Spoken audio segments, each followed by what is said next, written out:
আসসালামু আলাইকুম ওয়া রাহমাতুল্লাহি ওয়া বারাকাতুহু। ইন্নাল হামদালিল্লাহ নাহমাদুহু ওয়া নাস্তাঈনুহু ওয়া নাস্তাগফিরুহু ওয়া নাউযু বিল্লাহি মিন শুরুরি আনফুসিনা ওয়া মিন সাইয়্যাতি আ'মালিনা। من يهده الله فلا مضل له ومن يضلل فلا هادي له وأشهد أن لا إله إلا الله وحده لا شريك له وأشهد أن محمدا عبده ورسوله يا أيها الذين آمنوا اتقوا الله حق تقاته ولا تموتن إلا وأنتم مسلمون يا أيها الناس اتقوا ربكم الذي خلقكم من نفس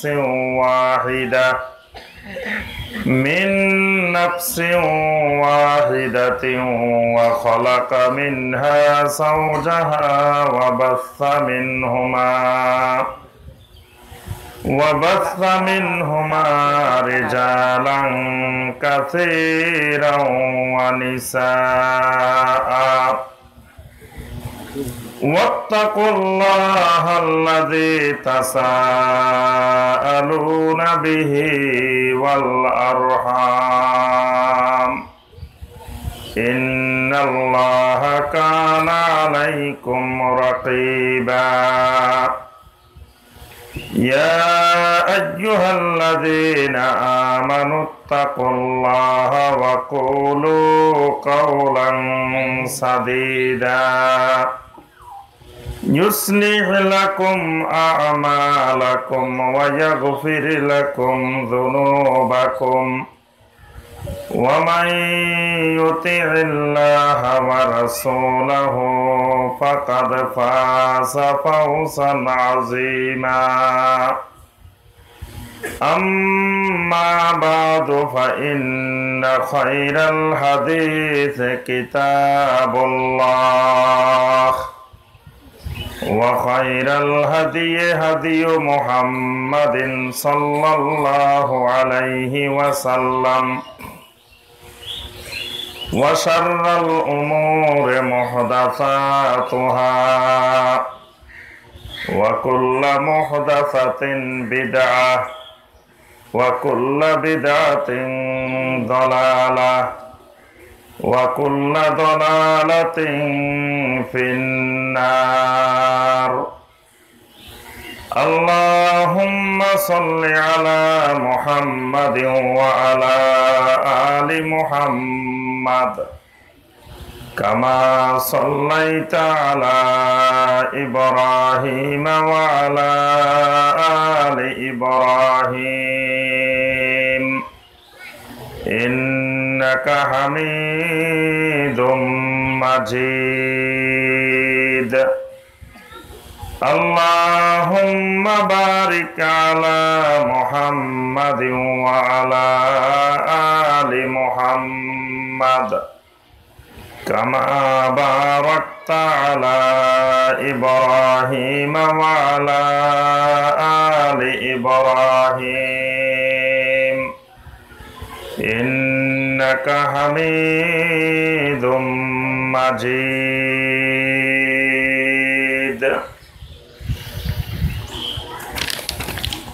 কিশোরগঞ্জ জেলার নিকলি উপজেলার অন্তর্গত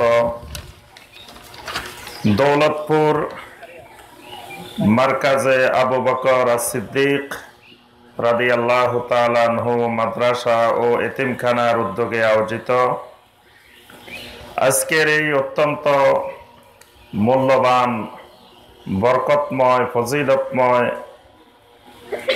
22তম বার্ষিক ইসলামী মহাসম্মেলনের সম্মানিত সভাপতি, অত্র এলাকার বিভিন্ন মসজিদ এবং মাদ্রাসার সম্মানিত আইম্মায়ে মাসাজিদ এবং উলামায়ে কেরাম, এই এলাকার আমার সম্মানিত মুরব্বিয়ান এজাম, আমার অত্যন্ত আদরের, স্নেহের, মহব্বতের যুবক, কিশোর, শিশু ভাইয়েরা এবং পর্দার আড়ালের আমার সম্মানিতা মা এবং বোনেরা, আল্লাহ রাব্বুল আলামিনের দরবারে কোটি কোটি শুকরিয়া আদায় করি যে মহান রাব্বুল আলামিন আমাদেরকে আজকের এই মারকাজে আবু বকর as-সিদ্দিক রাদিয়াল্লাহু তাআলা আনহুর প্রাঙ্গণে বসে সকাল 10টা থেকে শুরু করে এ পর্যন্ত অনেক সম্মানিত বিজ্ঞ উলামায়ে কেরামদের নিকট থেকে কোরআন এবং সহিহ হাদিসের আলোকে অনেক গুরুত্বপূর্ণ বিষয়ে আলোচনা শোনার পরে আজকের এই সম্মেলনের শেষ দিকে এসে আপনাদের সাথে মিলিত হয়ে কোরআন এবং সহিহ হাদিস থেকে দুই একটি কথাবার্তা আলোচনা করার এবং আপনাদেরকে শোনার যে মহান রব্বুল আলামিন ব্যবস্থা করে দিয়েছেন, সে মহান রব্বুল আলামিনের শুকর আদায় করি। সকলে বলি আলহামদুলিল্লাহ। আমরা গত বছরও আপনাদের এই এলাকায় আলোচনা করেছিলাম। তো গত বছরের আলোচনা ছিল রাত্রিবেলায়, আর এই বছর আমাদের আলোচনাটা দিনের বেলায়। আলহামদুলিল্লাহ, রাত্রিবেলার আলোচনার চাইতে দিনের বেলার এই মাহফিল, দিনের বেলার এই সম্মেলন অনেক দিক থেকে কল্যাণকর। একদিকে রাত্রিবেলায় আমরা সলাতুল ইশার পরে আলোচনা শুরু করি, দীর্ঘ রাত পর্যন্ত মাহফিল হয়, সম্মেলন হয়। আমাদের ফজরের সলাতের জামাতে উপস্থিত হইতে কষ্ট হয়। তো আমার সারা রাত ওয়াজ মাহফিল করার চাইতে সলাতুল ফজর জামাতে পড়া, এটা অনেক বেশি দামি, অনেক বেশি মূল্যবান। নসিহত করার উদ্দেশ্যই হলো, ওয়াজ মাহফিলের উদ্দেশ্যই হলো যাতে আল্লাহর পথহারা বান্দা আল্লাহকে খুঁজে পায়। তো সারা রাত ওয়াজ করলাম যে আল্লাহর বান্দারা যাতে আল্লাহর রাস্তা খুঁজে পায়। সকালবেলায় আল্লাহর ঘরেই নেই, তাহলে আল্লাহর রাস্তা খুঁজে না পেয়ে আল্লাহর রাস্তা থেকে আরো দূরে সরে গেল। তো এই জাতীয় ওয়াজ মাহফিল এরকম দীর্ঘ রাত ব্যাপী না করে দিনের বেলায় করাটা অনেক কল্যাণকর। তাহলে আমাদের নামাজেরও কোনো সমস্যা হলো না। তারপরে দূর দূরান্ত থেকে যে ভাইয়েরা আসেন, সেই ভাইয়েরা সুন্দরভাবে আবার বাড়িতে চলে যেতে পারেন। রাত্রে হলে বাড়িতে যাওয়া একটা সমস্যা। আমাদের মা বোনেরা আসেন বিভিন্ন দিক থেকে, তারাও দিনের বেলায় হলে সুন্দরভাবে বাসা বাড়িতে ফিরে যেতে পারেন, কোনো টেনশন হয় না। অনেক দিক থেকে চিন্তা করলে এই দিনের বেলার মাহফিলটা বেশি কল্যাণকর। আলহামদুলিল্লাহ, বাংলাদেশের অনেক জায়গায় এখন আস্তে আস্তে এই ধারায় ফিরে আসতেছে। এই বছরে দিনের বেলা আমি কয়েকটি মাহফিল করেছি। গত সপ্তাহে টাঙ্গাইল জেলার মির্জাপুর উপজেলায়ও এরকম আসরের পরে আমরা মাহফিল করেছি। এবং আগামী বছর নভেম্বর, ডিসেম্বর, জানুয়ারিতে মাহফিলের জন্য আমাদের কাছে যে দাওয়াত আসতেছে, সেখানে দেখতেছি যে অনেক ভাই দাওয়াত দিচ্ছেন যে দিনের 2টায় আলোচনা, 3টায় আলোচনা, 4টায় আলোচনা, অর্থাৎ দিনের বেলায় মাহফিল হবে। তাহলে বোঝা গেল আলহামদুলিল্লাহ যে রাতের বেলা দীর্ঘ রাত ব্যাপী মাহফিল করা, এটার ক্ষতিকর দিকগুলো আমাদের ভাইয়েরা বুঝতে পারতেছেন। আস্তে আস্তে এটা থেকে ফিরে আসার সবাই চেষ্টা করতেছেন, আলহামদুলিল্লাহ। তো আল্লাহ রাব্বুল আলামিন আমাদেরকে আজকে সলাতুল আসরের পরে এই মারকাজের সামনে বসে আমাদেরকে কোরআন সুন্নাহর আলোচনা করার আল্লাহ পাক এত সুন্দর ব্যবস্থা করে দিয়েছেন। আবারও একটু শুকর আদায় করি, বলি আলহামদুলিল্লাহ। একটু আগেই আমাদের সম্মানিত আজকের মাহফিলের সভাপতি সাহেব কিন্তু গুরুত্বপূর্ণ কিছু তথ্য দিয়েছেন, যে তথ্যগুলো শুনে আমাদের সবার কাছে অবাক লাগে যে এইরকম একটা অঞ্চল, এরকম একটা এলাকা যেখানে একেবারে বিলের মাঝখানে একটা গ্রাম, একটা এলাকা, সেই এলাকার এতজন মাদানী, আল্লাহু আকবার।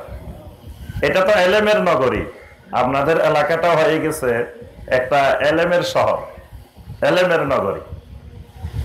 বর্তমানে বাংলাদেশে হাজার হাজার অভিভাবক, তার একটা মাত্র টার্গেট, একটা মাত্র উদ্দেশ্য, তার ছেলেটাকে যে কোনো উপায়ে সে মদিনা পাঠাইতে পারে কিনা। আমাদের কাছে হাজার হাজার ভাই শুধু এই অনুরোধ করে যে হুজুর শায়েখ একটু দোয়া করেন বেশি করে, আমার জীবনের কোনো উদ্দেশ্য নাই, আমার এই ছেলে, আমার জন্য কিছুই করা লাগবে না, আমার টাকা পয়সা দরকার নাই, আমার যা আছে সব খরচ করবো যাতে আমার ছেলেটা একটু মদিনা পড়তে পারে। সুবহানাল্লাহ। সেই জায়গায় আপনাদের এলাকায় 7 জন মাদানী আগের আছেন, আরো হচ্ছেন, আলহামদুলিল্লাহ। কত বড় সৌভাগ্যের ব্যাপার। বর্তমান দুনিয়াতে, সারা পৃথিবীতে, সারা বিশ্বে মদিনার ওলামাদের মতো ওলামা সারা দুনিয়াতে নাই। তাদের সমপর্যায়ের, তাদের লেভেলের এই পর্যায়ের আলেম পৃথিবীর কোনো দেশে নাই। বাংলাদেশে নাই, ইন্ডিয়ায় নাই, পাকিস্তানে নাই, আমেরিকায় নাই, ইউরোপে নাই, পৃথিবীর কোন অঞ্চলে নাই। আল্লাহ সুবহানাহু ওয়া তাআলা মদিনাকে দারুল ঈমান বানায় দিয়েছেন। কিয়ামত পর্যন্ত আল্লাহ পাক এই নগরীকে, মদিনা মুনাওয়ারাকে দাজ্জাল মুক্ত রাখবেন, ফিতনা মুক্ত রাখবেন। সুবহানাল্লাহ। ওই জায়গার ঈমান, ওই জায়গার আমল, ওই জায়গার এলেম, এটা ফিতনা মুক্ত এলেম, ফিতনা মুক্ত ঈমান, দাজ্জাল মুক্ত ঈমান।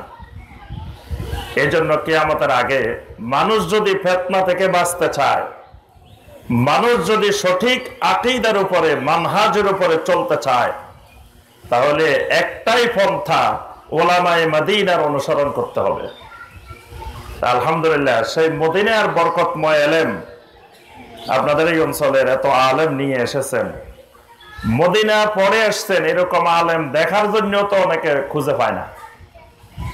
অনেক এলাকা আছে যে মদিনা থেকে একজন আলেম আসছে, তাকে একটু দেখবেন, তাও দেখতে পারে না, খুঁজে পায় না। আর আপনাদের এলাকা আলহামদুলিল্লাহ মদিনার এতজন আলেম, আল্লাহ পাক এই মদিনার এলেম দিয়ে, মদিনার ওলামায়ে কেরামদের দ্বারা এই অঞ্চল থেকে রব্বুল আলামিন সকল শিরক বেদাতকে আল্লাহ দূর করে দিন। আল্লাহ পাক যেন এই এলাকাকে তাওহীদের এলাকা, সুন্নতের এলাকা হিসাবে আল্লাহ পাক কবুল ও মঞ্জুর করে নেন। আমার সম্মানিত ভাই ও বোনেরা, আলহামদুলিল্লাহ অনেক ওলামায়ে কেরামদের কাছ থেকে গুরুত্বপূর্ণ আলোচনা শুনেছেন। আমরা শেষ পর্যায়ে অল্প 2-1টি কথা আলোচনা করব।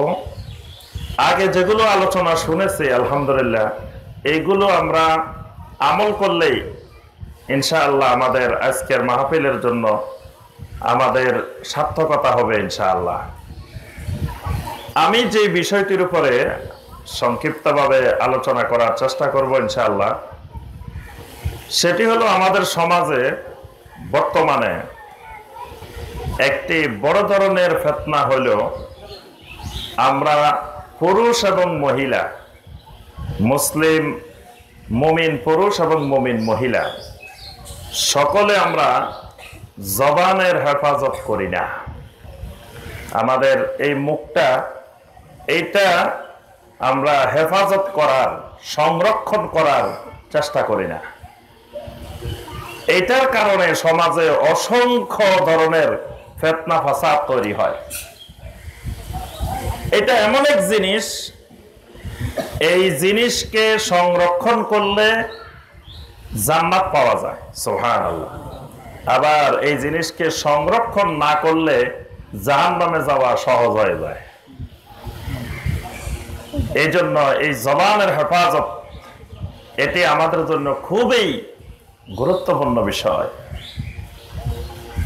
আল্লাহ রাসূল সাল্লাল্লাহু আলাইহি ওয়াসাল্লাম হাদিসের মধ্যে ইরশাদ করেছেন, মাইয়াদমাল্লি মা বাইনা লিহিয়াইহি ওয়া মা বাইনা রিজলাইহি আদমাল্লাহুল জান্নাহ। আল্লাহ রাসূল সাল্লাল্লাহু আলাইহি ওয়াসাল্লাম বলেন, যে ব্যক্তি আমাকে দুইটি জিনিসের জামানত দিবে, দুটি জিনিসের গ্যারান্টি দিবে, নিরাপত্তা দিবে, আমি রাসূল তাকে জান্নাতের জামানত দিয়ে দিব। সুবহানাল্লাহ। এক নম্বর যে জিনিস সেটি হলো মা বাইনা লিহিয়াইহি, দুই সোয়ালের মধ্যবর্তী জায়গা। দুই সোয়ালের মধ্যবর্তী জায়গা কোনটা? মুখ, মুখমণ্ডল। এটার জামানত যদি আমার উম্মত আমাকে দিতে পারে, আমি রাসূল তাকে জান্নাতের জামানত দিয়ে দিতে পারি। সুবহানাল্লাহ। আরেকটি জিনিসের জামানত ওয়া মা বাইনা রিজলাইহি, দুই পায়ের মধ্যবর্তী জায়গা। যৌবনের হেফাজতের দায়িত্ব যদি আমাকে কেউ নিশ্চয়তা দিতে পারে, তাকেও আমি রাসূল জান্নাতের জামানত দিয়ে দিতে পারি। সুবহানাল্লাহ। তাহলে জান্নাতের যাওয়ার জন্য, জান্নাত পাওয়ার জন্য সবচেয়ে সহজ পন্থা হলো জবানের জামানত, জবানের নিশ্চয়তা, জবানের হেফাজত। আরেকটা যৌবনের হেফাজত। এই জবানের হেফাজতটা এত গুরুত্বপূর্ণ, এই জবানকে যদি সংযত করে না রাখা হয়, লাগাম না টানা হয়, তাহলে জাহান্নামে যাওয়াটা একজন মানুষের জন্য সহজ হয়ে যায়। এই জবান থেকে কোনো কিছু বের করার সময়, আবার কোনো কিছু ঢুকানোর সময়, দুইটার ব্যাপারে সাবধান থাকতে হবে। একটা হলো জবান থেকে বের করা, আর একটা হলো মুখ দিয়ে কোনো কিছু ভিতরে প্রবেশ করানো। ভিতরে প্রবেশ করানো আবার ভিতর থেকে বাইর করা, দুটার ব্যাপারে সতর্ক হতে হবে। খালি বলার ব্যাপারে না, খাওয়ার ব্যাপারেও সতর্ক হতে হবে। এই জবান দিয়ে বের করার সময় জবান থেকে কি বের হয় বলেন দেখি? জবান থেকে কি বাইর হয়? মুখ থেকে কি বের হয়? মুখ থেকে কি বের হয়? কথা বাইর হয়, সাউন্ড বের হয়, আওয়াজ বের হয়। আল্লাহ রাব্বুল আলামিনের মহান কুদরতি সৃষ্টি। আল্লাহু আকবার। দেখেন কথাটা কেমনে বাইর হয়, কথার মেশিনটা দেখছেন? আল্লাহু আকবার। একটা জিহ্বা নড়াচড়া করে কথা বলার সময়, ঠোঁট নড়াচড়া করে, দাঁত নড়াচড়া করে। এটার সাথে ব্রেইনের কানেকশন আছে। ব্রেন ঠিক মতো কাজ না করলে কিন্তু কথা বলতে পারে না। ব্রেইনের কানেকশন আছে, কানের কানেকশন আছে, কতগুলো অঙ্গ প্রত্যঙ্গের যোগাযোগের সাথে সবগুলোর সমন্বয়ে আল্লাহ পাক মানুষকে কথা বলার শক্তি দিয়েছেন। এই জন্যই আল্লাহ রাব্বুল আলামিন বলছেন, আর রহমান আল্লামাল কোরআন খলাকাল ইনসানা আল্লামাহুল বায়ান। আল্লাহ রাব্বুল আলামিন সেই সোহাইল, হুদায়বিয়ার সন্ধির সময় সোহাইল যখন দেখলো আলী রাদিয়াল্লাহু তাআলা আনহু লিখছেন বিসমিল্লাহির রহমানির রহিম। আরবের লোকেরা জাহিলি যুগে রাহিমের পরিচিতি তাদের ভিতরে ছিল, কিন্তু রহমান নামটাকে তারা চিনত না, রহমানের সাথে পরিচয় ছিল না।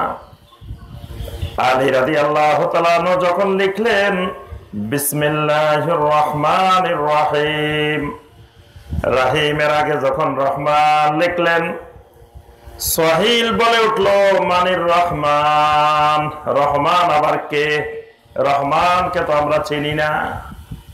তুমি লিখতেছ বিসমিল্লাহির রহমানির রহিম, তুমি রহমান রহিম আল্লাহর নামে শুরু করতেছ। তো রহিম তো চিনি আমরা আল্লাহকে, কিন্তু রহমান তো চিনি না রহমানকে। আল্লাহ রাব্বুল আলামিন কোরআনে কারীমের আয়াত নাযিল করে জবাব দিলেন, আর রহমান আল্লামাল কোরআন। রহমান কে? রহমানের পরিচয় শোনো। রহমান হলেন তিনি যিনি আল্লামাল কোরআন, মুহাম্মদ সাল্লাল্লাহু আলাইহি ওয়াসাল্লামের উপরে যেই কোরআন নাজিল হয়, এই কোরআন যিনি শিক্ষা দেন তিনি হলেন রহমান। সুবহানাল্লাহ। খলাকাল ইনসান। রহমান হলেন তিনি যিনি তোমার মতো কোটি কোটি সোয়াইলের বানাইছে, যিনি মানুষ বানাইছেন তিনি রহমান। আল্লামাহুল বায়ান। তিনি শুধু মানুষ বানান নাই, ওই মানুষের বয়ান করার, তার মনের ভাবটা, মনের কথাটা প্রকাশ করার মতো কথা বলাও শিখাইছেন। সুবহানাল্লাহ। যেই আল্লাহ মানুষকে বানাইছেন সেই আল্লাহ আবার আল্লামাহুল বায়ান, মানুষকে কথা বলাও শিখাই দিয়েছেন। সুবহানাল্লাহ। এটাই হলো রহমানের পরিচয়। তাহলে এই কথা বলার শক্তি দিয়েছেন কে? হয় নাই, একমাত্র আল্লাহ। এই কথা বলার শক্তি দিয়েছেন কে আমাদেরকে? একমাত্র আল্লাহ। এটার নাম তাওহীদ।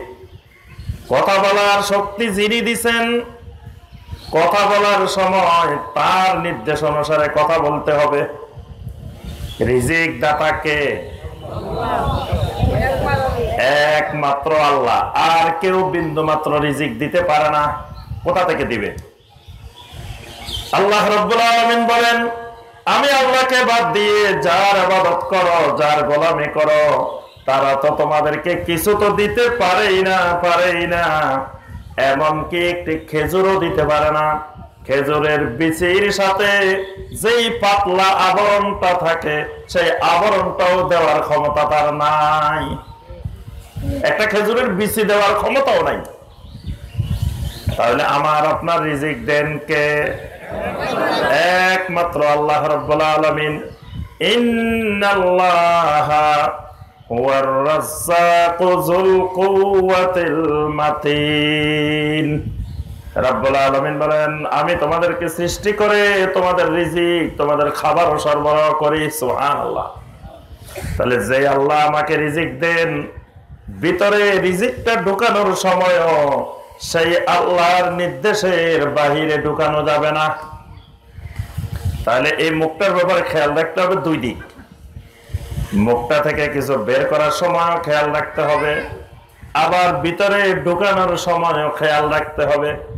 এই দুইটা জিনিস যদি ভালোভাবে খেয়াল রাখতে পারি, আমার ভাইয়েরা এবং বোনেরা, আমাদের জন্য জান্নাত পাওয়া অনেক সহজ হয়ে যাবে। সুবহানাল্লাহ। অনেক সহজ জান্নাত পাওয়া। এই জবান থেকে বের করার সময় খেয়াল রাখতে হবে, প্রথমে আমার এই জবান থেকে যেটা বের করতে হবে সেটি হলো, এই জবান যিনি সৃষ্টি করেছেন, যে আল্লাহ রাব্বুল আলামিন আমাকে কথা বলার শক্তি দিয়েছেন, সেই আল্লাহ রাব্বুল আলামিনের তাওহীদের স্বীকৃতি দিতে হবে আমার জবান দিয়ে। প্রথম কাজ হলো কি? কথা বলে না দেখে আপনারা আমার কথা বুঝতেছেন না। এক নম্বর কাজ এই জবানের জন্য, এই জবান যিনি সৃষ্টি করেছেন, এই জবানের, এই মুখের যিনি মালিক, সেই রাব্বুল আলামিনের তাওহীদের স্বীকৃতি দিতে হবে। এটা হলো এক নম্বর কাজ। এই জন্য আল্লাহ রাসূল সাল্লাল্লাহু আলাইহি ওয়াসাল্লাম বলছেন, বুনিয়াল ইসলামু আলা খামসিন, শাহাদাতে আল্লাহ ইলাহা ইল্লাল্লাহ। প্রথম কাজ হলো শাহাদাতে আল্লাহ ইলাহা ইল্লাল্লাহ, লা ইলাহা ইল্লাল্লাহর সাক্ষী দিতে হবে। সাক্ষী কেমনে দিবেন? সাক্ষী দেওয়ার মাধ্যম কি? আপনি আদালতে গেছেন, সাক্ষী দিবেন কেসে, কি দিয়ে দিবেন? মুখ দিয়েই তো দিবেন। তাহলে আল্লাহর তাওহীদের স্বীকৃতি দেওয়া, এটা হলো একজন মানুষের জন্য এক নম্বর কাজ। কি স্বীকৃতি দিতে হবে? লা ইলাহা ইল্লাল্লাহ, আল্লাহ ছাড়া সত্যিকারের হক কোনো মাবুদ নাই। তাওহীদের এই স্বীকৃতি প্রথম আমার আপনার উপরে ফরজ। আল্লাহ ছাড়া সত্যিকারের আর কোনো মাবুদ নাই। এই স্বীকৃতিটা প্রথমে দিতে হবে সবার আগে। এটাই জবানের প্রথম কাজ।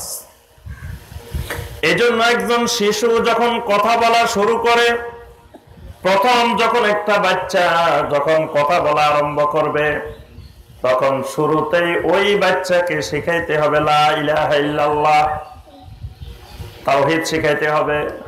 প্রথম একজন শিশুকে আমার আপনার উপরে যেই জিনিস ফরজ, বাচ্চাকে তাওহীদ শিখাইতে হবে। লোকমান আলাইহিস সালাম ছেলেকে লক্ষ্য করে বলছেন, ইয়া বুনাইয়া লা তুশরিক বিল্লাহ ইন্নাশ শিরকা লাযুলমুন আযীম। বাবারে জীবনে কোনোদিন শিরক করিও না, কারণ শিরক হলো জমিনে সবচেয়ে বড় অন্যায়, সবচেয়ে বড় জুলুম। তাহলে শিরক তাওহীদের বিপরীত হলো কি? শিরক। তাহলে সন্তানকে আগে শিখাইতে হবে তাওহীদের বিপরীত কোনো কাজ করা যাবে না, শিরক করা যাবে না। কোনটা শিরক কোনটা তাওহীদ, এই জিনিসটা শিখায় দেওয়া মা বাবার উপরে ফরজ। তাহলে আপনাকে, আমাকে, আমার ছেলে মেয়েদেরকে কোনটা তাওহীদ কোনটা শিরক এটা শিখাবে কোথায়? মাশাআল্লাহ, সবাই তো জানে। দেখা যায় এলাকার বাইরে তো সবাই জানে, আলহামদুলিল্লাহ, অনেক জ্ঞানী মানুষ। জ্ঞানী না হলে কি উনাদের ছেলেরা মাদানি হয়েছে নাকি? তাহলে এরা খালি মাদানি না মাদানির বাপ? সুবহানাল্লাহ। এই এলাকার মুরব্বীরা ওনারা খালি মাদানি না মাদানির বাপ? সুবহানাল্লাহ। মাদানির বাপ মানে কি? বিশাল গর্বের বিষয় না? কি বলেন? আল্লাহ পাক কিয়ামতের ময়দানেও যেন এই এলাকার মুরব্বীদেরকে, এই এলাকার যুবকদেরকে আল্লাহ পাক যেন জান্নাতের উচ্চ মাকাম দান করেন। সকলে বলি আমিন। তাহলে বুঝে গেছি আমরা যে কোথায় শিখাইতে হবে তাওহীদ? মাদ্রাসা, এই মারকাজে শিখাইতে হবে। আর কিছু শিখান আর না শিখান, আল্লাহ রাব্বুল আলামিন কিয়ামতের ময়দানে আপনাকে জিজ্ঞাসা করবে না তোমার ছেলে মেয়েকে বড় ডাক্তার বানাইছো কিনা, ইঞ্জিনিয়ার বানাইছো কিনা, বড় অফিসার বানাইছো কিনা, জিজ্ঞাসা করবেন। কিন্তু জিজ্ঞাসা করবেন তোমার ছেলেকে তাওহীদ শিখাইছো কিনা, তোমার ছেলেকে কোনটা তাওহীদ কোনটা শিরক এটা স্পষ্ট করে দিছো কিনা। কারণ এই ছেলের সামনে যদি তাওহীদ আর শিরক স্পষ্ট করা না হয়, সুন্নাত আর বিদআত স্পষ্ট করা না হয়, তাহলে তার দুনিয়াও বরবাদ, আখিরাতও বরবাদ। আপনি ছেলেকে অনেক বড় অফিসার বানাইছেন, অনেক বড় বড় ডাক্তার বানাইছেন, অনেক কিছু বানাইছেন, কিন্তু ছেলে তাওহীদ বুঝে না, শিরক বুঝে না। কবরের সামনে যায় সাজদা করে, মাজারের সামনে সাজদা করে, মাজারের জন্য গরু লই রওনা দেয়, মৃত ব্যক্তির কাছে যায় বাচ্চা চায়, ছেলে চায়, টাকা পয়সা চায়। বিশাল শিক্ষিত বানাইছেন, এই শিক্ষিতর দাম জিরো। এই শিক্ষিত কি জিরো। আবু জাহেল বিরাট শিক্ষিত, বিরাট বুদ্ধিজীবী, ওই যুগের সবচেয়ে বড় বুদ্ধিজীবী আবু জাহাল। এত বুদ্ধি থাকার পরেও, এত জ্ঞান থাকার পরেও, এত বিশাল ডিগ্রিওয়ালা আবু জাহেল, আল্লাহ রাসূল সাল্লাল্লাহু আলাইহি সাল্লাম বলেন, হে তো আবুল হেকাম না, হে আবু জাহাল, হে সব এলেম মূর্খতা, সব এলেম জাহাল। কারণ কি? তার ঘরের পাশে তাওহীদের গাছ, ঘরের পাশে মুহাম্মদুর রাসূলুল্লাহ সাল্লাল্লাহু আলাইহি ওয়াসাল্লাম যেই এলেম দিয়ে নবী সাল্লাল্লাহু আলাইহি ওয়াসাল্লামকে চিনতে পারে নাই, সুন্নাত চিনতে পারে নাই, বিদআত চিনতে পারে নাই, যেই এলেম দিয়ে তাওহীদ চিনতে পারে নাই, যেই এলেম দিয়ে শিরক চিনতে পারে নাই, ওইটা কোনো এলেমই না, এটা জাহালত, এটা জাহাল। জাহিলি যুগে এলেমের অভাব ছিল না। জাহিলি যুগে বড় বড় কবি ছিল, সাহিত্যিক ছিল, পণ্ডিত ছিল। জহির বিন আবি সুলমার পরিবারে 70 জন কবি ছিল, এক বাড়িতে 70 জন কবি। এবার বুঝেন এই এলাকায় লেখাপড়ার অবস্থা কি, কত শিক্ষিত, কত উন্নত। কিন্তু সেই যুগের নাম দিছি আমরা জাহিলি যুগ। কই না জাহিলি যুগ? নবী সাল্লাল্লাহু আলাইহি ওয়াসাল্লামের আগের যুগটারে কি বলি? জাহিলি যুগ। সেই যুগে জ্ঞান ছিল, বিজ্ঞান ছিল, সেই যুগের বিজ্ঞান অনেক উন্নত বিজ্ঞান ছিল। মরুভূমির রাস্তায় যদি কেউ হাঁটি যাইতো, ওই পায়ের চিহ্ন ধরে ধরে তারা পরীক্ষা করে ধরতে পারত। আজকের জামানা আমরা ফিঙ্গার প্রিন্ট দিই না, আঙ্গুল দিয়ে। সেই যুগে পায়ের প্রিন্ট ছিল, ফুট প্রিন্ট ছিল। পা দিয়ে মরুভূমির বালুর মধ্যে আপনি গেছেন কোন দিকে, আপনার পা পরীক্ষা করে এরা ধরতে পারতো কার পা এটা। সেই যুগে বিজ্ঞান কত উন্নত ছিল। আমরা মনে করি এখনই সব বিজ্ঞান চলে আসছে। ওই বিজ্ঞানের কাছে আজকের বিজ্ঞানও কিছু না। সেই আদ সামুদ জাতির ধ্বংসাবশেষ গিয়ে দেখে আসেন, সে খাইবারের ধ্বংসাবশেষ দেখে আসেন। কেমন প্রযুক্তি, কেমন ইঞ্জিনিয়ারিং দিয়ে বাড়িঘর বানাইছে। ওই যুগের লোকেরা ইঞ্জিনিয়ারিং কম জানতো না। জাহেলি যুগের এত বড় বড় পণ্ডিত, কিন্তু আমরা বলি কি জাহেলি যুগ। কারণ এই জ্ঞান দিয়ে তারা তাওহীদ চিনতে পারে নাই, শিরক চিনতে পারে নাই।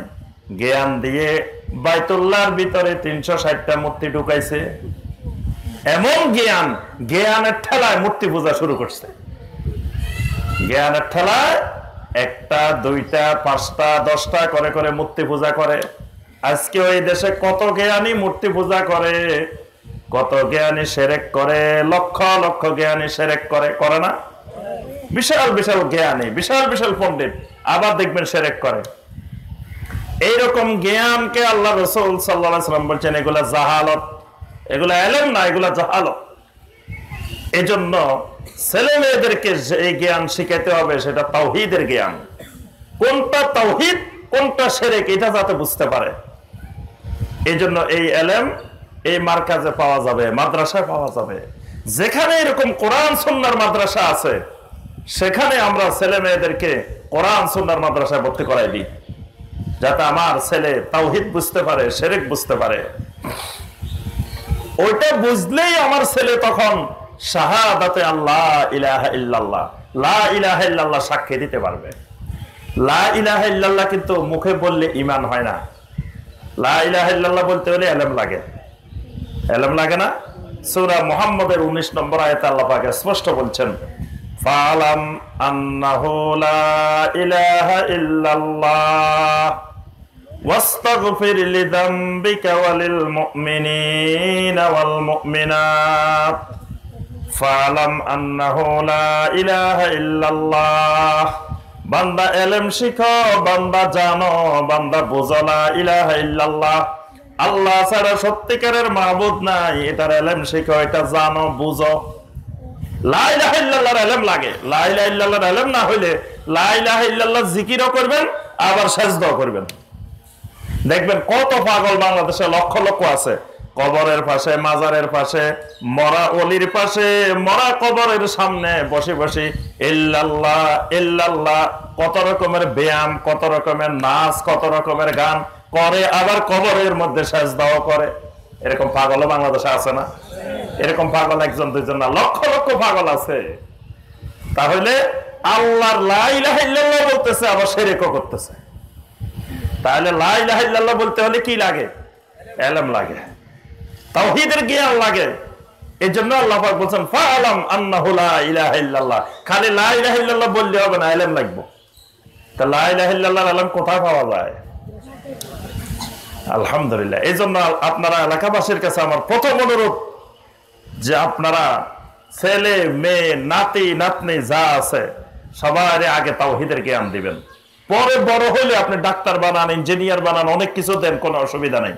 কিন্তু নিচে বুনিয়াদী শিক্ষা, মৌলিক শিক্ষাগুলো তাওহীদের শিক্ষা দিবেন, সুন্নতের শিক্ষা দিবেন। তাওহীদ সুন্নতের উপরে গড়ে তুলবেন, ইনশাআল্লাহ আপনার দুনিয়াতেও এই সন্তান, এই প্রজন্ম কাজে আসবে, মৃত্যুর পরেও আপনার জন্য এরা সাদাকায়ে জারিয়া হবে ইনশাআল্লাহ। তাহলে এই জবানের প্রথম কাজ কি বলে গেলে হবে না, পরীক্ষা লমো কিন্তু পরে দেওয়া। প্রথম কাজ কি? শাহাদাতে আল্লাহ ইলাহা ইল্লাল্লাহ। এই জবান দিয়ে লা ইলাহা ইল্লাল্লাহর স্বীকৃতি দিতে হবে। এই জবান দিয়ে স্বীকৃতি দিতে হবে ওয়া আন্না মুহাম্মাদার রাসূলুল্লাহ, মুহাম্মদ সাল্লাল্লাহু আলাইহি ওয়াসাল্লাম আল্লাহর রাসূল। আল্লাহর ব্যাপারে যেমন তাওহীদের স্বীকৃতি দিতে হবে, মুহাম্মদুর রাসূলুল্লাহ সাল্লাল্লাহু আলাইহি সাল্লামেরও ইত্তেবার তাওহীদের স্বীকৃতি দিতে হবে। আল্লাহর দিতে হবে সকল রুবুবিয়তের তাওহীদ, আসমা ওয়া সিফাতের তাওহীদ, ইবাদতের তাওহীদ। আর নবী সাল্লাল্লাহু আলাইহি সাল্লামের তাওহীদ হলো ইত্তেবার তাওহীদ, মানে আল্লাহ হলেন সকল ক্ষমতার একমাত্র মালিক, আল্লাহ হলেন সকল ইবাদতের একমাত্র মালিক। কিন্তু এই ইবাদত কেমনে করবেন এটা দেখাই দিবে কে? মুহাম্মদুর রাসূলুল্লাহ সাল্লাল্লাহু আলাইহি ওয়াসাল্লাম। এই মুহাম্মদুর রাসূলুল্লাহ সাল্লাল্লাহু আলাইহি ওয়াসাল্লামের যেই তরিকা, যেই পদ্ধতি, কিয়ামত পর্যন্ত এটাই একমাত্র ইবাদতের পদ্ধতি। এই পদ্ধতির অনুসরণ করা, এই পদ্ধতির ইত্তেবা করা, এটা সকল মানুষের উপরে কিয়ামত পর্যন্ত ফরজ। এটার নাম হলো ইত্তেবার তাওহীদ। তাহলে ইত্তেবা করতে হবে কার? হয় নাই, একমাত্র মুহাম্মদুর রাসূলুল্লাহ সাল্লাল্লাহু আলাইহি ওয়াসাল্লামের, আর কারো করা যাবে না। আচ্ছা, এখন মসজিদে ইমাম সাহেব নামাজ পড়াইতেছেন, নামাজ পড়ানোর সময়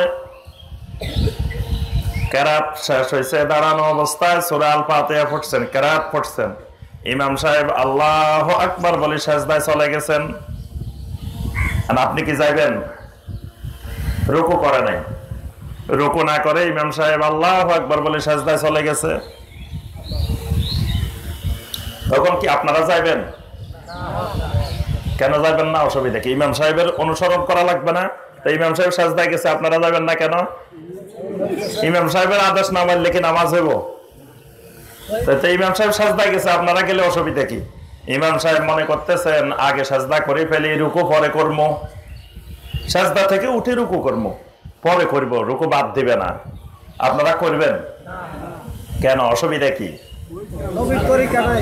ওই ইমাম সাহেবের অনুসরণ ততক্ষণ পর্যন্ত করব যতক্ষণ ইমাম সাহেব আমার নবীর অনুসরণ করবে, আমার রাসূলের ইত্তেবা করবে।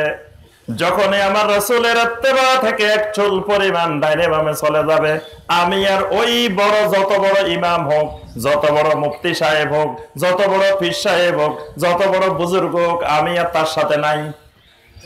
থাকবেন? প্রথম কি করবেন? সিগন্যাল দিবেন।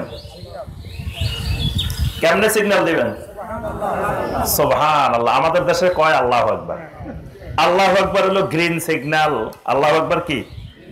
আপনি রুকুত যাইতেও আল্লাহু আকবার, সিজদা যাইতেও আল্লাহু আকবার, উঠতেও আল্লাহু আকবার, মানে আল্লাহু আকবার মানে ঠিক আছে, লাইন রেল ঠিক মতো যাইতেছে।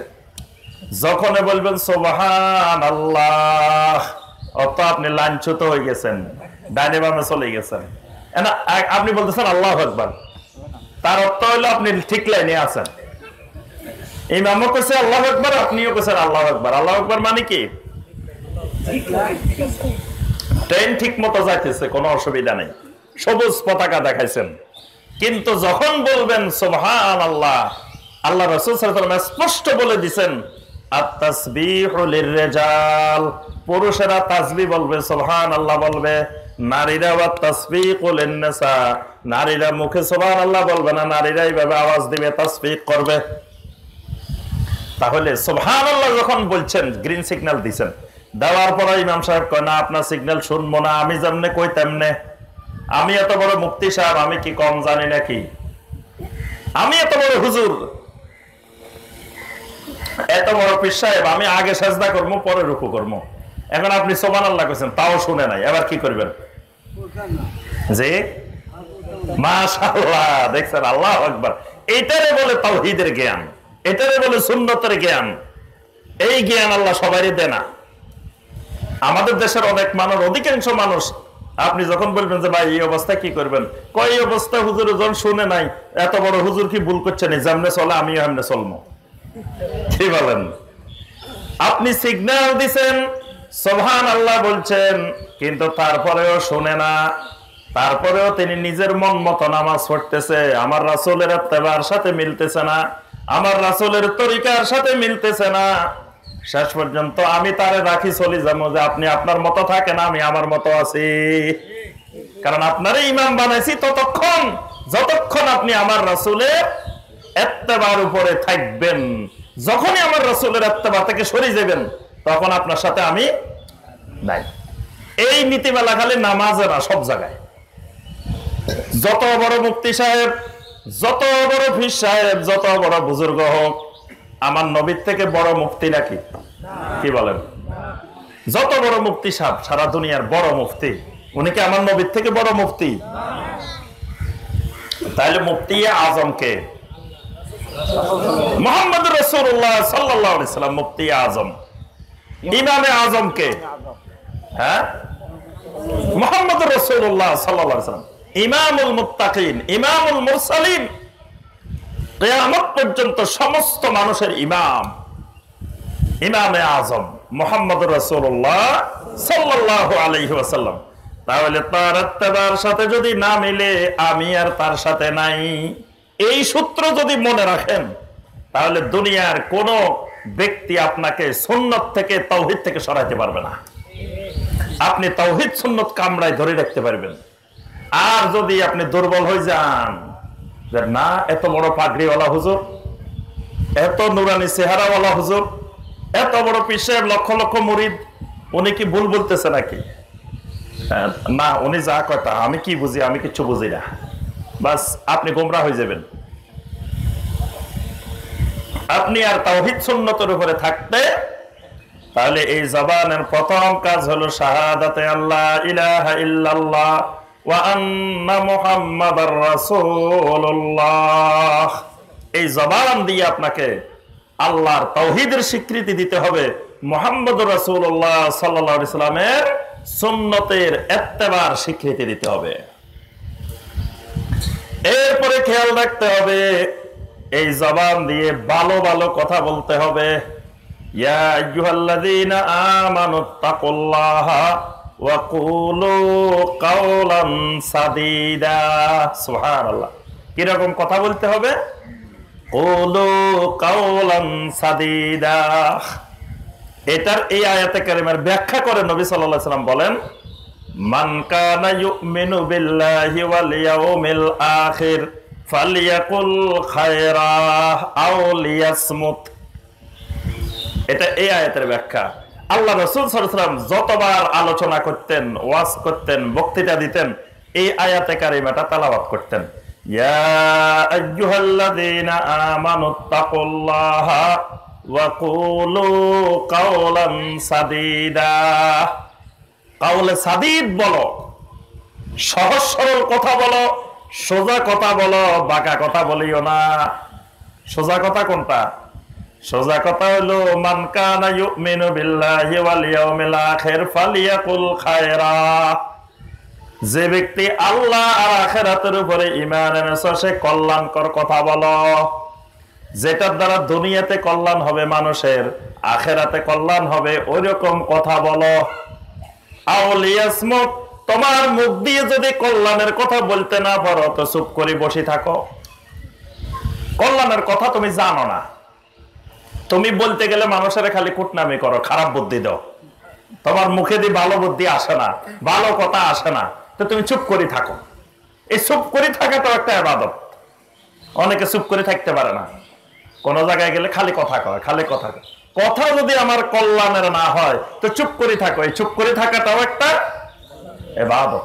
নবী সাল্লাল্লাহু আলাইহি ওয়াসাল্লাম শিখাই দিয়েছেন, মান কানা ইউমিনু বিল্লাহি ওয়াল ইয়াউমিল আখির ফালিয়াকুল খায়রা আও লিয়াসমুত। কথা বললে কল্যাণের কথা বলো, আর যদি না পারো চুপ করে থাকো। কারণ কি? কথা বলা এটা কঠিন জিনিস, কারণ প্রত্যেকটা কথার আল্লাহর কাছে জবাবদিহি করা লাগবে, লাগবে না? যদি আল্লাহ সুবহানাহু ওয়া তাআলা মিটার বসাই দিতেন, যদি কথা বলার মিটার, মুখের সাথে একটা মিটার বসাইতেন, বিদ্যুতের মিটার আছে না, পানির মিটার আছে না, গ্যাসের মিটার আছে না, এইরকম যদি কথা বলার মিটার আল্লাহ বসাই দিতেন, যে প্রতি মাসে মাসে তুমি যা কথা বলবে বিল দিতে হইব, তাহলে দেখতেন যে কেউ আর কথা কইতো না। অনেক কষ্ট করেও একটা কথা বলাইতে পারতেন না, মাস শেষে কিন্তু বিল বেশি আসবো। অনেক বাড়িতে দেখবেন মাগরিবের আগেই, মাগরিবের একটু পরে বাতিটাতে সব বন্ধ, সব বন্ধ করে দিছে। রাস্তার উপর দিয়ে মানুষ হাঁটে, রাস্তার বাতিটাও বন্ধ করে দিছে। কারণ কি? বিল বেশি আসবো। সবসময় সতর্ক, বিল বেশি আসবো, এই জন্য সব বন্ধ। তাহলে আল্লাহ রাব্বুল আলামিন যদি মুখেরও একটা মিটার বসায় দিতেন, তাহলে মানুষকে দেখতেন জোর করেও কথা বলাইতে পারতেন না। কিন্তু আমরা মনে করি এই মুখের মধ্যে কোনো মিটার নাই, আল্লাহ রাব্বুল আলামিন কিন্তু মিটার বসায় রাখছেন। আছে কিনা? সূরা কফের 18 নম্বর আয়াত আল্লাহ রাব্বুল আলামিন বলেন, মা ইয়ালফিজু মিন কাওলিন ইল্লা লাদাইহি রাকিবুন আতীদ। সুবহানাল্লাহ। বান্দা এমন কোন কথা বলে না, এমন কোন কথা মুখের থেকে বাহির করে না যেই কথা রেকর্ড করার জন্য আল্লাহর অতন্দ্র প্রহরীরা নিযুক্ত নাই। সুবহানাল্লাহ। প্রত্যেকটা কথা রেকর্ড হচ্ছে, রেকর্ড করার জন্য আল্লাহ পাক ফেরেশতা নিয়োজিত রাখছেন, লিখে ফেলতেছে, সব কথা রেকর্ড হয়ে যাচ্ছে। তাহলে এই কথারও মিটার আছে, তবে বিল এখন দেওয়া লাগবে না, বিল মৃত্যুর পরে দেওয়া লাগবে। দুনিয়াতে বিল দেওয়ার দরকার নেই, বিলটা দিতে হবে কখন? তখন পরিপূর্ণ হিসাব, প্রত্যেকটা কথার হিসাব আমাকে আপনাকে দেওয়া লাগবে। তাহলে এই জবান দিয়ে যে কথা বলবো সেটা দুনিয়ার কল্যাণ অথবা আখিরাতের কল্যাণ, এরকম কথা বলতে হবে। এই জবান দিয়ে এমন কোন কথা বাহির করা যাবে না যেই কথা বলার দ্বারা গুনার কাজ হয়, কবিরা গুনাহ হয়, হারাম কাজ হয়। এইরকম কোন কথা এই জবান দিয়ে বের করা যাবে না। কিরকম কথা? 1 নম্বরে এই জবান দিয়ে মিথ্যা কথা বলা যাবে না। এই জবানে মিথ্যা বলা যাবে না। কথা বলার সময় খেয়াল রাখতে হবে যে আমি যে কথাটা বলতেছি এটা সত্য বলতেছি নাকি মিথ্যা বলতেছি। মিথ্যা কথা এই জবান দিয়ে বলা যাবে না। মিথ্যা কথা বললে অসুবিধা কি?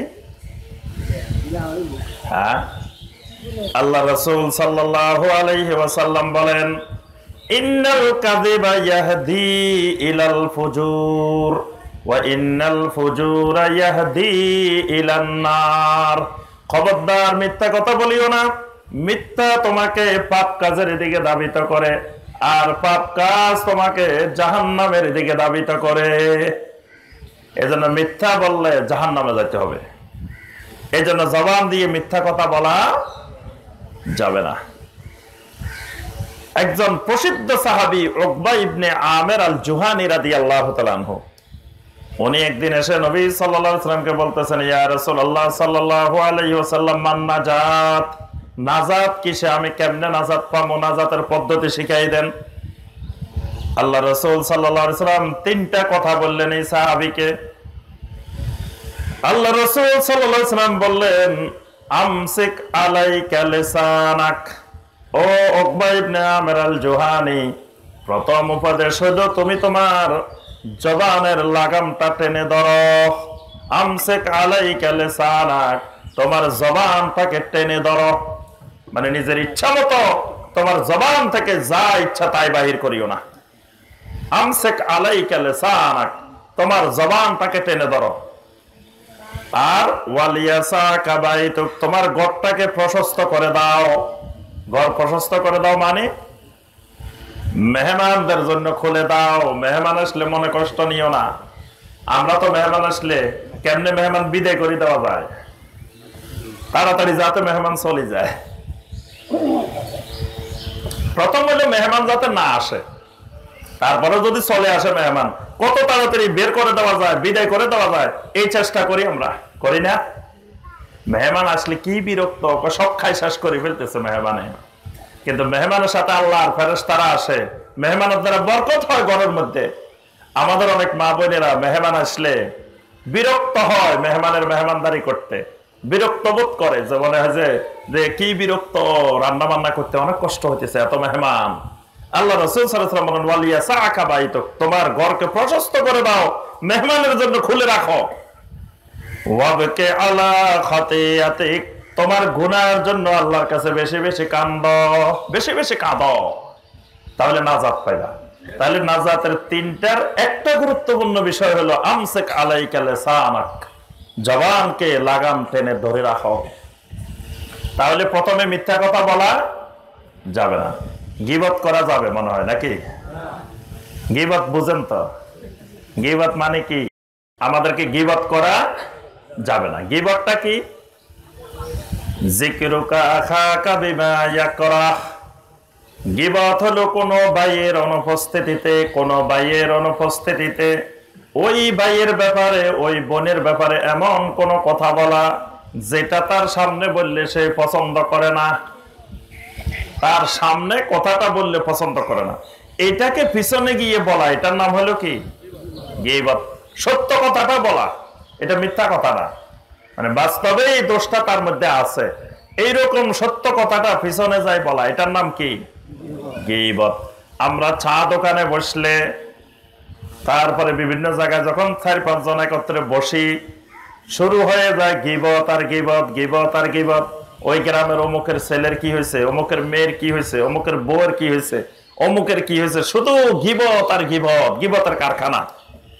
বিশেষ করে আমাদের মায়েরা, মা বোনেরা যদি 4-5 জন একত্রিত হইতে পারে, তাহলে কার শাশুড়ি কি রকম, কার ছেলের বউ কি রকম, কার কে কি রকম, গীবত আর গীবত, গীবত আর গীবত। খালি পান খাইতেছেন আর গীবত করতেছেন। আপনাদের দেশে পান খায়নি? যে মা বোনেরা পান খায়, আবার জর্দাও খায় নাকি? যে তামাক জর্দা এগুলা খায়? এগুলা খাওয়া যাবে না, এগুলা হারাম, এগুলা কবিরা গুনাহ, এগুলা খাওয়া যাবে না। আর আপনারা কোনো সিগারেট খাননি কোনো?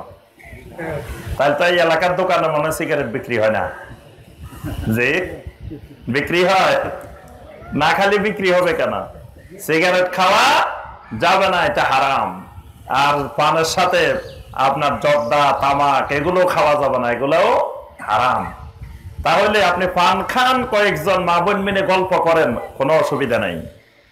একজন আরেকজনকে দিনের কথা বলেন, কল্যাণের কথা বলেন, সুন্দর সুন্দর কথা বলেন, কিন্তু আরেকজনের গীবত করা যাবে না। এই গীবতের কারণে সংসারে অশান্তি তৈরি হয়, পরিবারে অশান্তি হয় গীবতের কারণে।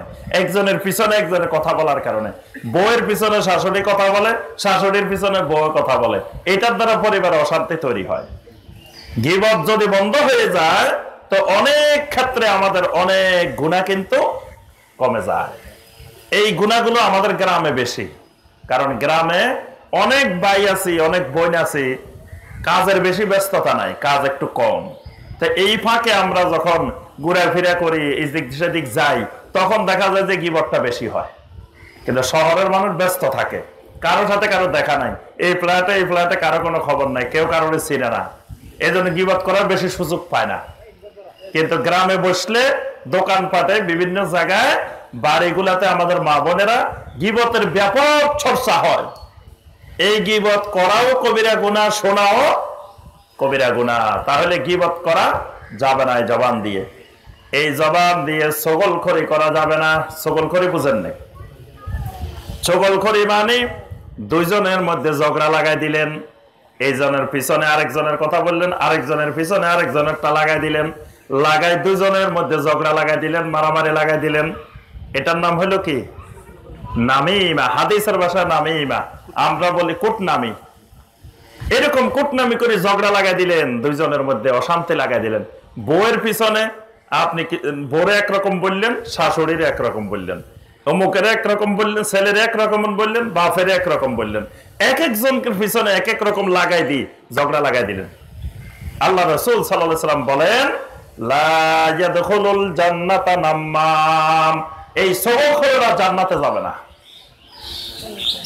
হাম্মাসিম মাশাইম বিনামিম, আল্লাহ পাক কাফেরদের চরিত্র বর্ণনা করেছেন যে এরা হলো মাশাইম বিনামিম, এরা এরকম কুটনামি করে বেড়ায়, কুটনামির সাথে চলাফেরা করে।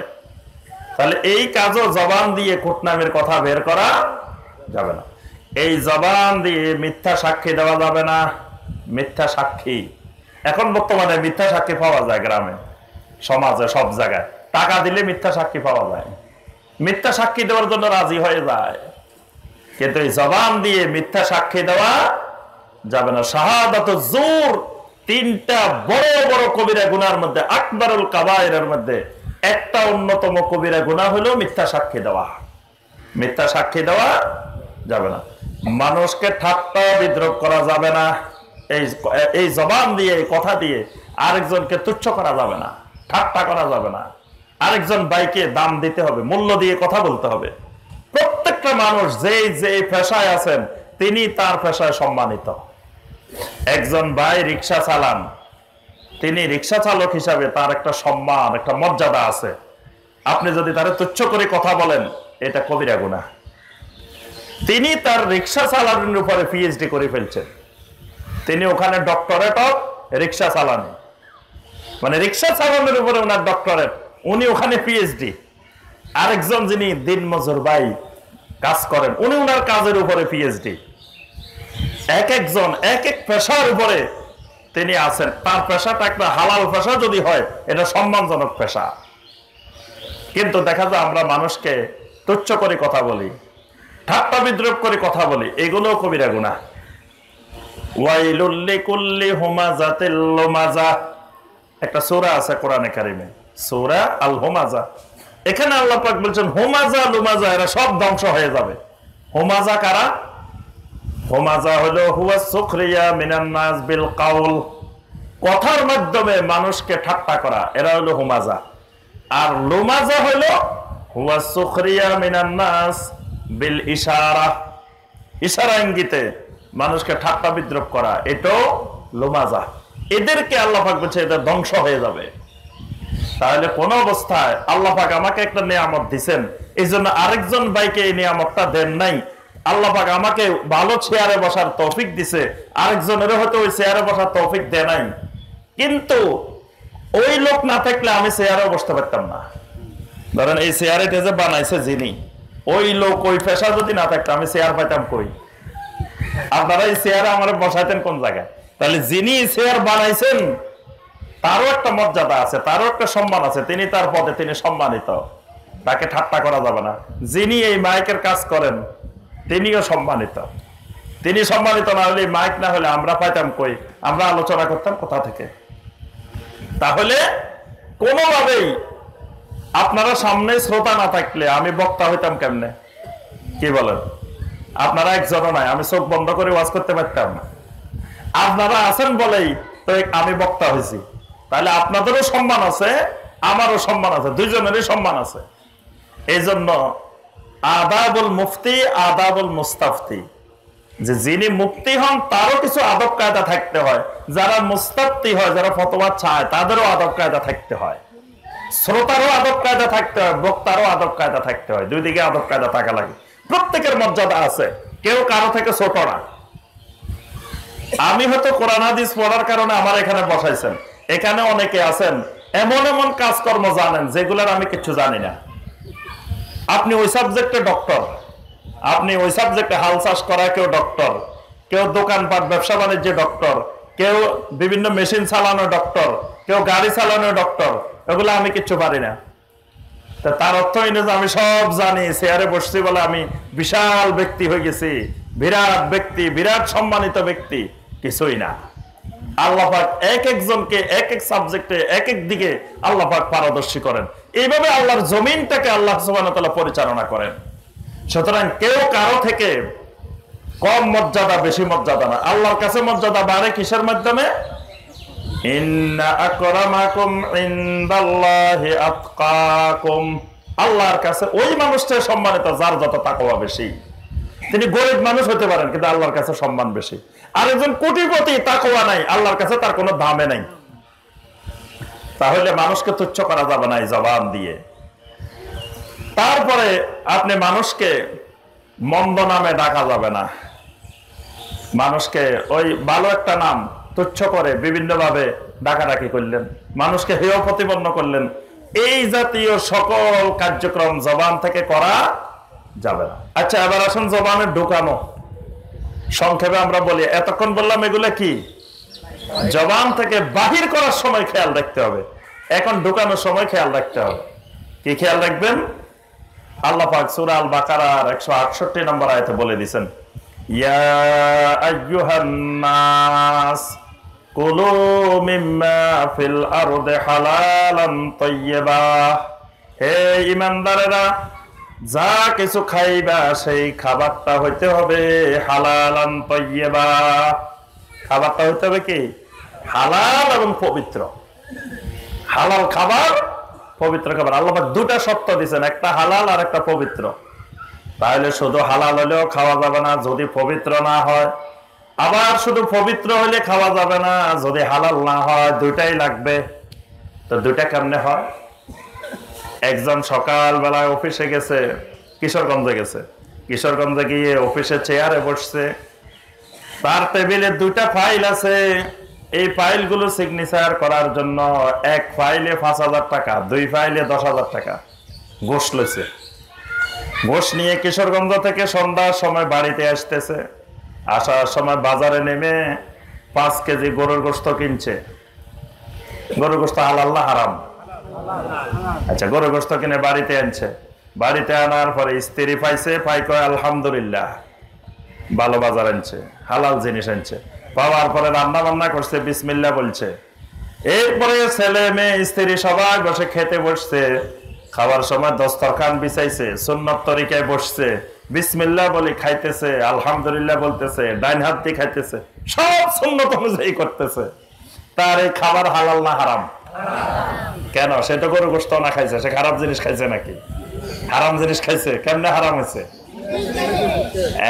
এই খাবারটা হালাল, কিন্তু খাবারটা পবিত্র হয় নাই, কারণ যেই টাকা দিয়ে হালাল খাবারটা কিনছে ওই টাকাটা ছিল অপবিত্র।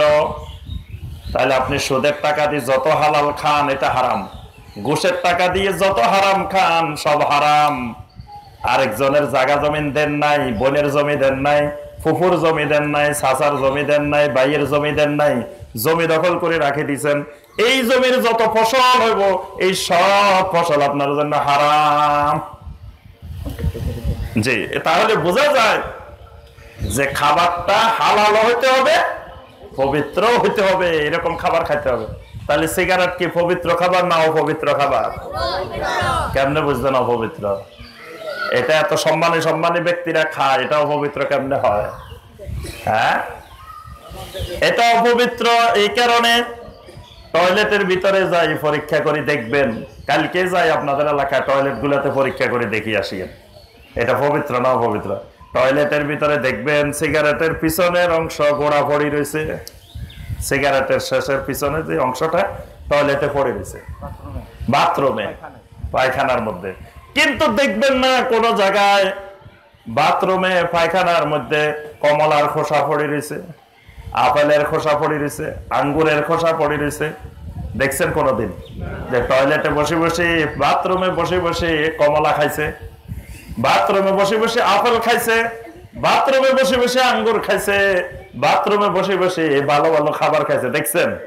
কিন্তু ওই খাবার বাথরুমে বসেও খাইছে। তাহলে এটা পবিত্র না অপবিত্র? অপবিত্র খাবার। একজন মুমিনের মুখ দিয়ে অপবিত্র খাবার ভিতরে যাবে না। একজন মুমিন যা খাবে সেটা হবে কি? ইউহিল্লু লাহুমুত তাইয়্যিবাত ওয়া ইউহাররিমু আলাইহিমুল খাবায়েস। আল্লাহ পাক স্পষ্ট বলছেন মুমিন খাবে তাইয়্যিবাত, খাবায়েস খাবার মুমিন খাইতে। এজন্য আমার ভাইরা, ইবাদত আল্লাহর কাছে কবুল হওয়ার জন্য হালাল খাবার শর্ত। এজন্য মুখ দিয়ে যা ঢুকাবো, ঢুকানোর আগেও আমাকে চিন্তা করতে হবে যে এটা যে আমি খাবো এটা হালাল কিনা, পবিত্র কিনা। আল্লাহ সুবহানাহু ওয়া তাআলা আমাদের সবাইকে এই জবানের হেফাজত করার আল্লাহ পাক তৌফিক দান করুন। এই জবান থেকে আমরা যা বের করব তা যেন দুনিয়া আখিরাতের জন্য, মানবতার জন্য কল্যাণের হয়। যত কিছুতে অকল্যাণ এই জাতীয় কথাবার্তা বলা থেকে আল্লাহ পাক আমাদেরকে হেফাজত করুন, আমাদেরকে হালাল খাবার খাওয়ার তৌফিক দান করুন, এবং আমাদের এই জবানের মাধ্যমে যেন এক মুসলিম আরেক মুসলিমের মধ্যে হিংসা, বিদ্বেষ, হানাহানি, ফিতনা ফাসাদ তৈরি না হয়। যেন আমরা একজন আরেকজনকে সম্মানের সাথে দেখি, সম্মানের সাথে কথা বলি। আল্লাহ পাক আমাদের মধ্যে মহব্বতকে আরো বাড়িয়ে দিন। আল্লাহ পাক এই সমাজের উপরে রহমত নাজিল করুন। এই সমাজের সকল ভাই বোনকে আল্লাহ পাক সালেহীন, মুত্তাকিন বানিয়ে দিন।